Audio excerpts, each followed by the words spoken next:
Rafael Nadal, the man who conquered 22 Grand Slams, fought through broken bones and burning pain, just declared war on the most powerful organization in women's tennis. And the weapon he chose wasn't a racket. It was a $300 million deal, a Filipina prodigy, and a decision that shook the entire sport to its foundation. Nobody inside those boardrooms saw this coming. A retired legend, a rising star, and an institution so threatened by their bond that it scrambled to dismantle everything before the world found out. What you're about to hear isn't just a business dispute. It's a full-scale collision between old power and a new generation, and someone is about to lose everything. Before we get into the war, understand what this is actually about, because this story doesn't begin in a courtroom or a boardroom. It begins on a clay court in Manacor, Spain, where a 13-year-old girl from the Philippines first picked up a racket under the shadow of the greatest tennis player the world has ever produced. Alexandra Eala, a name that barely registered outside Manila when she first arrived at the Rafael Nadal Academy in 2016, the same year Nadal inaugurated that extraordinary complex on Majorca's sun-scorched coast. She was a child chasing a dream so enormous, so distant that even her own coaches weren't entirely sure she could reach it. Nadal built that academy with a singular obsession: legacy. Not prize money, not brand deals. Legacy. He stood on that stage at the opening ceremony and said something that defined his entire philosophy. What is important is that which will always be remembered. I want to be remembered as a good person. Every choice he made after hanging up his racket flowed from those words. And Alex Eala became the living, breathing embodiment of that philosophy. She trained at that academy for years, absorbing the footwork, the mental fortitude, the relentless grinding discipline that turned a boy from a small Mediterranean island into the undisputed king of clay. She didn't just study the sport, she absorbed Nadal's entire identity as a competitor. Then 2025 arrived, and everything changed. At the Miami Open, ranked 140th in the world and carrying a wild card, Eala didn't just compete, she dismantled. She eliminated Madison Keys. She obliterated Iga Swiatek, the world number 2, 6'2", 7'5". The tennis world stared at its screens in collective disbelief. Who was this? Where did she come from? And why did she look like she belonged there more than players ranked 60 places above her? Back in Manacor, Nadal watched every point. He sent her messages, he reached out personally. He had already sold 44.9% of his academy's stake to investment firm GPF Capital for a staggering $103 million profit, a transaction that expanded Aspamir, his family holding company, to a net worth surpassing $341 million. The Academy's global footprint stretched across Greece, Kuwait, Mexico, and was expanding further into Saudi Arabia. But among all the jewels in that empire, Eala shone brightest. Because Eala wasn't just a product of the Academy, she was its greatest advertisement, its proof of concept, its billion-dollar argument to the world that Nadal's system worked. And someone at the WTA took notice of exactly that. Here's where it gets dangerous. Here's where the story stops being a feel-good fairy tale and starts being something far more combustible. In late 2025, as Eala's meteoric rise continued, she won her first WTA 125 title in Guadalajara, reached her first WTA final at Eastbourne, cracked the top 30. Nadal's team began laying the groundwork for something unprecedented: a structural partnership between the Rafael Nadal Academy brand and Eala's professional career that would redefine what athlete development looks like at the elite level. The proposed deal? A multi-tiered agreement worth a reported $300 million over 10 years, combining academy branding, global sponsorship rights, content rights, and a co-branded expansion into Southeast Asia, targeting the Philippines specifically, a market of 115 million people who had never had a legitimate tennis superstar to rally behind. Think about that number for a moment. $300 million, structured not as a management contract, not as a coaching deal, but as a full commercial and developmental partnership. Nadal's holding company, Aspamir, would co-invest with Eala's team in building an entire tennis infrastructure in the Philippines. Courts, academies, broadcast deals, sponsorships, the works. This wasn't just about one player. This was about capturing an entirely untapped continent of tennis fandom and turning it into a financial empire. But here's what nobody predicted. The WTA didn't want it to happen. Sources close to the negotiations described internal WTA meetings where senior officials raised alarm, the concern framed publicly as being about player independence and competitive impartiality was actually something far more territorial. If Nadal controlled Eala's commercial infrastructure, he controlled the most marketable new name in women's tennis without answering to the WTA. The WTA had spent years attempting to elevate its brand in Asian markets. Eala was the most organic gateway they'd ever stumbled upon, a Filipina top 30 player with a smile that sold merchandise and a game that sold tickets. And now Nadal, already a billionaire, already operating global academies, already partnered with Saudi Arabia's sovereign wealth fund in a $750 million ambassador deal, was about to absorb her commercial identity entirely. They couldn't allow it, or rather, they believed they couldn't survive it. So they moved against it, quietly at first, then aggressively. Pay attention here, because this is where institutions reveal their true character. The WTA's intervention didn't come through a formal announcement. It came through pressure, the kind of pressure that organizations wield when they know they can't win a public argument. Regulatory inquiries into conflict of interest clauses, questions raised about whether an academy founder could hold commercial stakes in a player's career while that player competed on a tour governed by independent oversight bodies. Whisper campaigns through agents, managers, and media contacts, suggesting that the deal violated unwritten rules about the separation of academy operators from active player representation. Nadal's team pushed back. Hard. Sources describe Nadal as incensed, a word rarely attached to someone famous for measured composure. Because this wasn't just a business attack, this was an assault on his integrity, on everything he'd spent a decade building, on a relationship with Eala that predated her fame, predated her ranking, predated everything. A bond forged when she was a teenager in his corridors, not yet known to the world. "He is so grounded," Eala had told Philippine Broadcast Network GMA, speaking about Nadal. "He has achieved more than anything I could dream of, and the fact that he is still so nice to everyone around him is very admirable." Those weren't the words of a business transaction. Those were the words of a student describing a mentor who shaped her soul. And now an organization was attempting to criminalize that mentorship for commercial advantage. The backlash from within tennis circles was immediate. Former players questioned the WTA's motives. Social media lit up with the kind of fury that only surfaces when fans sense hypocrisy from power. One prominent commentator noted bitterly, "The WTA spent years telling us women's tennis needs more investment, more infrastructure, more global reach. And the moment someone actually builds it, they try to block the door." Fans in the Philippines, a nation that had made Eala a national icon, that had watched her cry at Eastbourne while speaking of historic firsts for her country, were devastated and furious. Jimmy Connors had once said about Nadal's Saudi deal, "Money changes everything. Money changes everybody's thoughts, everybody's attitudes." Now, those words were being weaponized against an institution that claimed to champion the very players it was quietly undermining.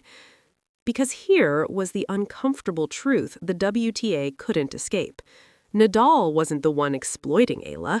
He was the one who believed in her before anyone else did. And then Nadal spoke. Not through a statement, not through a carefully worded press release curated by publicists, through something far more devastating: direct, unfiltered, personal truth. In comments that circulated globally within hours, Nadal made clear that the WTA's interference not as institutional governance, but as institutional jealousy. He had retired from professional tennis on November 19, 2024, fighting back tears at the Davis Cup finals as Spain honored his career. He had stepped away from competition carrying 22 Grand Slam titles and a broken body, but an unbroken commitment to the next generation of players. His academy wasn't a vanity project. His net worth, generated through decades of excellence and smart diversification across hospitality, real estate, energy, media production, and now tennis infrastructure, exceeded numbers that made the WTA's annual revenue look modest. He didn't need their approval, he didn't need their permission, and he would not accept their obstruction.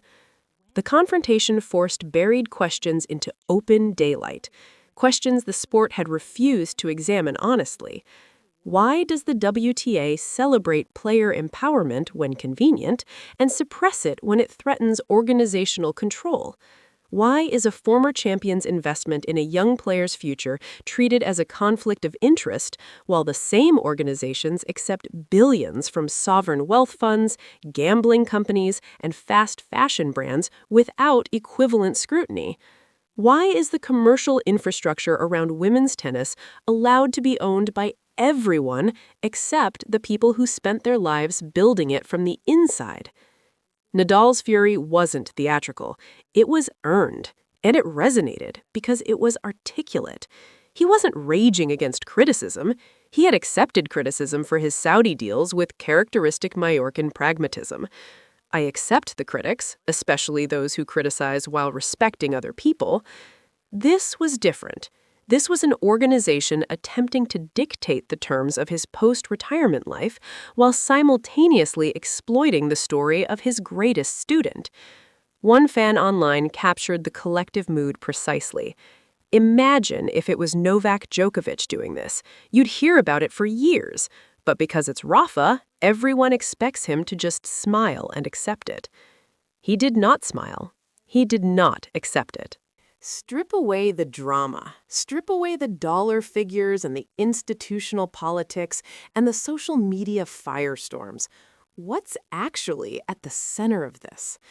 A 21-year-old woman from the Philippines who trained at an academy for years cried at her first WTA final while speaking about what it meant for her country, ghosted Rafael Nadal's congratulatory DM for 4 days because she was too focused on competing to check her phone, and then apologized to a 22-time Grand Slam champion with the sincerity of someone who genuinely felt terrible about it. That's Alexandra Eala.